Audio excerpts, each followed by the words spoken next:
ಕೀರ್ತಿ ವಿರುದ್ಧ Chaitra Kundapura police complaint. ಕಣ್ಣೀರಿಟ್ಟು FB post delete. ನಡೆದಿದ್ದಾದ್ರೂ ಏನು? ಕಿರಿಕೀರ್ತಿ ಮತ್ತು ಚೈತ್ರಾ ಕುಂದಾಪುರ ಇಬ್ಬರು ಬಿಗ್ ಬಾಸ್ ಖ್ಯಾತಿಯವರೇ. ಬಿಗ್ ಬಾಸ್ 4ನೇ ಸೀಸನ್ನಲ್ಲಿ ಕಿರಿಕೀರ್ತಿ ರನ್ನರ್ ಅಪ್ ಆಗಿ ಬಂದಾಗ ಸಹಜವಾಗಿ ಅವರ ಹವಾ ಜೋರಾಗಿತ್ತು. ಚೈತ್ರಾ ಕುಂದಾಪುರ ಅವರು ಆ ಸಮಯದಲ್ಲಿ ಫೈರ್ ಬ್ರ್ಯಾಂಡ್ ಭಾಷಣಗಾರ್ತಿ ಎಂದು ಇಷ್ಟೆಲ್ಲ ಫೇಮಸ್ ಆಗಿರಲಿಲ್ಲ. ಒಂದಷ್ಟು ಮಂದಿಗೆ ಚೈತ್ರಾ ಗೊತ್ತಿರದೆ ವಿನಃ ಈ ಪರಿಯಲ್ಲಿ ಅವರು ಕಾಂಟ್ರವರ್ಸಿ ಕ್ರಿಯೇಟ್ ಮಾಡಲಿಲ್ಲ. ಆದರೆ ಭಾಷಣ, ಕನ್ನಡದ ಪರ ಹೋರಾಟ ಹೀಗೆ ಗುರುತಿಸಿಕೊಂಡಿದ್ರು ಚೈತ್ರಾ. ಆ ಸಮಯದಲ್ಲಿ ಅಂದರೆ 2016ರ ಸುಮಾರಿಗೆ ಚೈತ್ರಾ ಕುಂದಾಪುರ ಮತ್ತು ಕಿರಿಕೀರ್ತಿ ವಿರುದ್ಧ ಭಾರಿ ಗಲಾಟೆ ನಡೆದಿತ್ತು.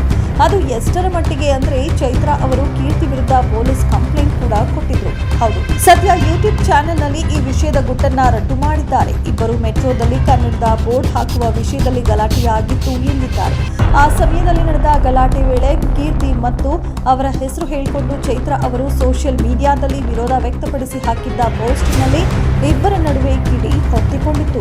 ಈ ಬಗ್ಗೆ ತಿಳಿಸಿದ ಕೀರ್ತಿ ಅವರು, ಈಗ ತಾನೇ ಬಿಗ್ ಬಾಸ್ನಿಂದ ಬಂದಿದ್ದೆ, ಹವಾ ಗೊತ್ತಲ್ಲ, ಜೋರಾಗಿಯೇ ಇತ್ತು. ಈಗ ಬಿಗ್ ಬಾಸ್ನಿಂದ ಚೈತ್ರಾ ಅಕ್ಕ ಹೊರಕ್ಕೆ ಬಂದಾಗ ಹೇಗೆ ಹವಾ ಇದೆಯೋ ಆಗ ನನ್ನ ಹವಾ ಇತ್ತು. ಚೈತ್ರಾ ಇಷ್ಟೊಂದು ಜನಪ್ರಿಯತೆ ಪಡೆದಿರಲಿಲ್ಲ. ಆದ್ದರಿಂದ ಆಕೆ ನನ್ನ ವಿರುದ್ಧ ನನ್ನ ಹೆಸರನ್ನ ಬಳಸಿ ಪೋಸ್ಟ್ ಮಾಡಿದ್ರಿಂದ ಕಿಡಿ ಹೊತ್ತಿಕೊಂಡು ಉರಿದಿತ್ತು. ಸುಮಾರು 2 ಗಂಟೆಗಳ ಕಾಲ ಫೋನ್ನಲ್ಲಿ ಒಬ್ಬರನ್ನೊಬ್ಬರು ನಿಂದಿಸಿಕೊಂಡಿದ್ದೇವೆ. ಅಂದ್ರೆ ಈಗ ನಂಬಲು ಆಗಲ್ಲ ಎಂದಿದ್ದಾರೆ. ಅದಕ್ಕೆ ಚೈತ್ರಾ, ನಾನಾಗ ಚಾನೆಲ್ 1ರಲ್ಲಿ ವರ್ಕ್ ಮಾಡ್ತಿದ್ದೆ. ಕಿರಿಕ್ ಸುಮ್ಮನಿರದೆ ನನ್ನ ಕಂಪನಿ ಓನರ್ಗೆ ಕಾಲ್ ಮಾಡಿ ನನ್ನ ವಿರುದ್ಧ ಹೇಳಿದ್ರು. ಹೇಳಬಾರದ ಮಾತನ್ನೆಲ್ಲ ಹೇಳಿದ್ರು. ನಾನು ಸುಮ್ಮನೆ ಇರೋಕೆ ಆಗತ್ತಾ?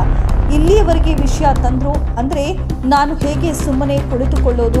ಅದಕ್ಕಾಗಿ ಅವರು ನನಗೆ ಟಾರ್ಚರ್ ಕೊಡ್ತಾರೆ ಅಂತ ಪೊಲೀಸರಲ್ಲಿ ಕಂಪ್ಲೇಂಟ್ ಕೊಟ್ಟೆ ಎಂದಿದ್ದಾರೆ. ಅದಾಗಲೇ ಅವರು ಸೋಷಿಯಲ್ ಮೀಡಿಯಾದಲ್ಲಿ ನನ್ನ ಹೆಸರಲ್ಲಿ ಟ್ರೋಲ್ ಅವರು ಶುರು ಮಾಡಿದ್ರು. ನನ್ನ ವಿರುದ್ಧ ಕೆಟ್ಟದಾಗಿ ಬರೆದಿದ್ರು. ಅದಕ್ಕಾಗಿ ಕಂಪ್ಲೇಂಟ್ ಕೊಟ್ಟೆ ಎಂದಿದ್ದಾರೆ.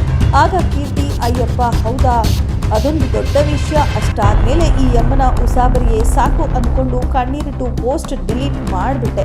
ಅಲ್ಲಿಂದ ಇವರ ಸಹವಾಸವೇ ಸಾಕು ಎಂದು ದೊಡ್ಡ ನಮಸ್ಕಾರ ಹಾಕಿದೆ. ಅಲ್ಲಿಂದ ಇಲ್ಲಿಯವರೆಗೂ ಅವರ ಸುದಿಗೆ ನಾನು ಹೋಗಿಲ್ಲ, ನನ್ನ ಸುದಿಗೆ ಅವರು ಬರಲಿಲ್ಲ. 7-8 ವರ್ಷ ಸಹವಾಸವೇ ಬೇಡ ಎಂದು ಇದ್ದೆ. ಈಗ ಇಬ್ಬರು ಎಲ್ಲವನ್ನ ಮರೆತಿದ್ದೇವೆ. ಅದೆಲ್ಲ ಕೆಟ್ಟ ಘಟನೆ ಎಂದು ಬಿಟ್ಟಿದ್ದೇವೆ ಎಂದಿದ್ದಾರೆ ಇಬ್ಬರು.